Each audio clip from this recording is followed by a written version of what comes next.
Welcome to this episode of the story. Have you subscribed yet? Chapter 5, Candle Tilts. Characters appear evading the edge with false words. The night was pitch black. Only the faint smell of burnt torches remained on the corridors of the Compilation Bureau after the law enforcement guards' patrol. Cold wind whirled with snowflakes, sneaking through the gaps in the window lattice and swirling around the abandoned archive room, causing the candle flame on the desk to flicker unpredictably.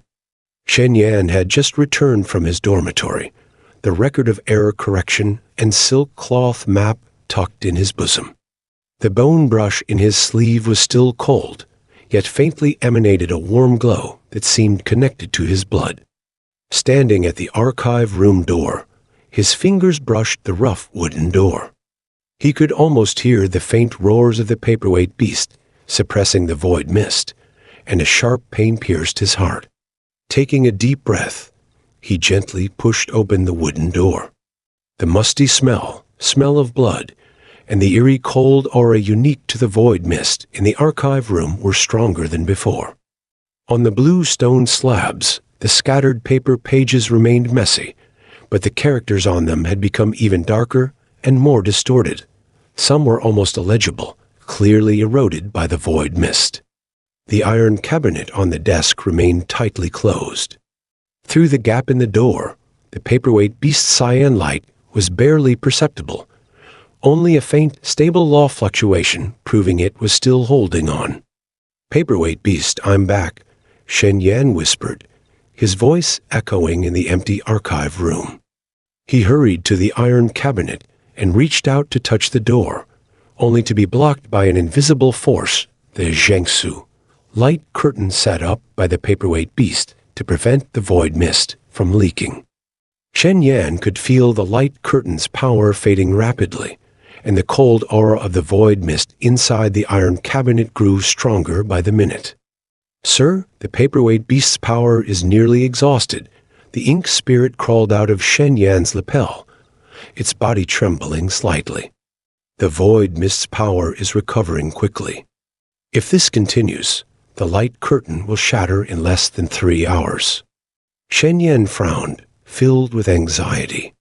He knew rescuing the paperweight beast required finding the remaining bone brush fragments and enhancing his own strength, but he hadn't even taken the first step. Just as he tried to communicate with the paperweight beast using the bone brush, a soft, steady footstep suddenly came from behind, exuding an undeniable authority that stood out sharply in the silent archive room. Shen Yan's heart skipped a beat as he spun around. Zhao Yan stood at the archive room door. His ink-colored law enforcement uniform glowed coldly in the dim candlelight, and the gilded metal at his waist occasionally flashed red in the firelight, clearly detecting the abnormal law fluctuations inside. He was alone, no other law enforcement guards behind him, and looked at Shen Yan with complex eyes, having arrived unnoticed. "Flag Lord Zhao, why are you here?" Shen Yan forced calm, bowing respectfully, while cold sweat instantly soaked his palms. He instinctively clenched the bone brush in his sleeve, fearing detection. Zhao Yan didn't answer. He slowly walked into the archive room, his gaze sweeping across the empty space before settling on the tightly closed iron cabinet. The red glow on the gilded metal grew brighter, clearly sensing the intense law fluctuations inside the cabinet, the Zhengsu rune power of the paperweight beast, the cold aura of the void mist, and the residual spiritual energy of the bone brush.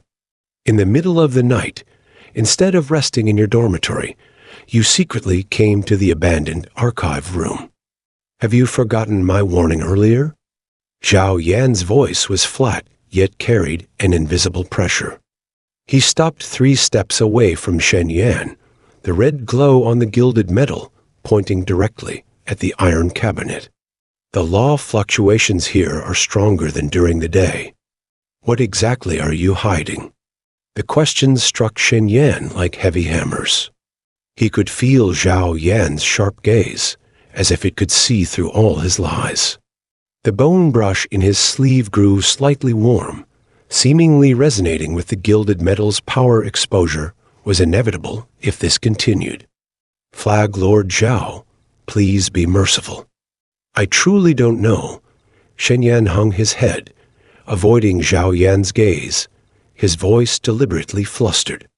That ink stick has been my daily tool. I really have no idea why it awakened to spirit. I'm just an ordinary scribe without spiritual roots. I can't perceive law fluctuations, let alone know any secrets.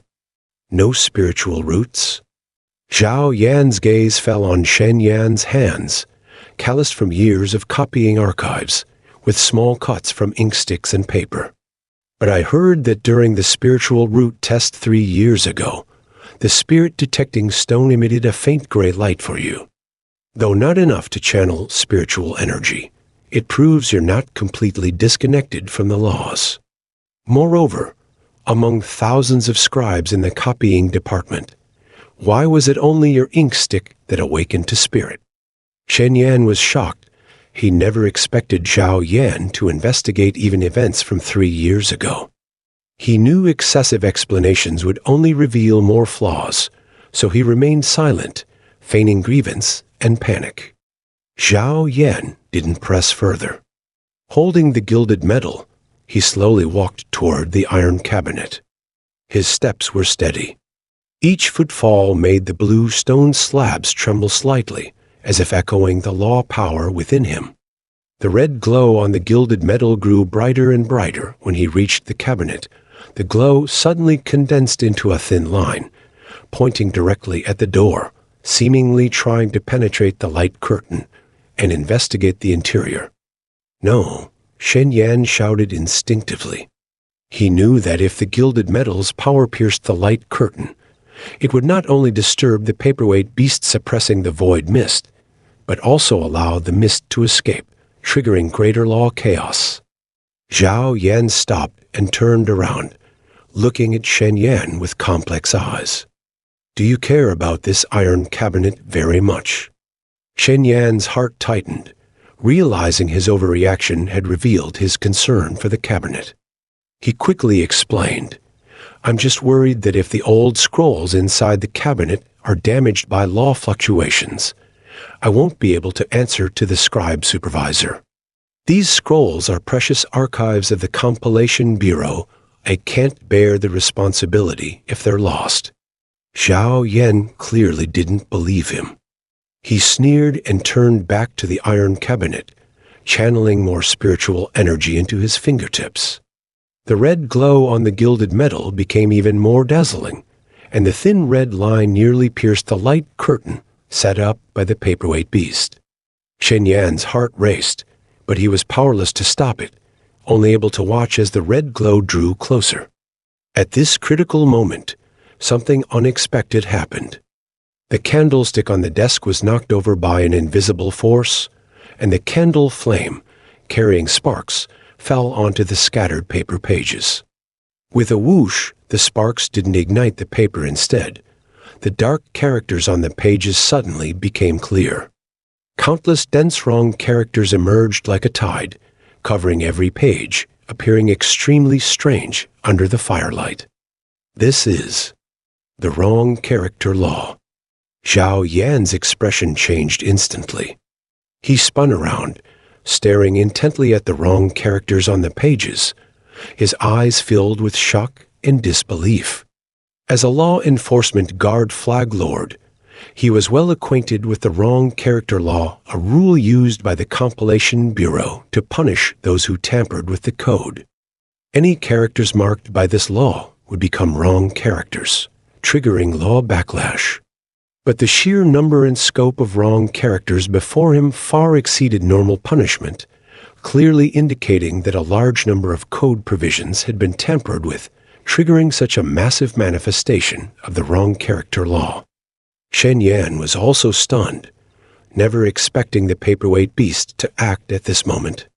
He could feel the cyan light inside the iron cabinet suddenly surge for an instant. Obviously, the paperweight beast had used the law fluctuations to knock over the candlestick, triggering the manifestation of the wrong character law to divert Zhao Yan's attention. The story continues, and the subsequent episodes will be even more exciting. Subscribe as soon as possible. All novel videos posted on this site are from the website discoverstories.xyz. This website will be updated continuously,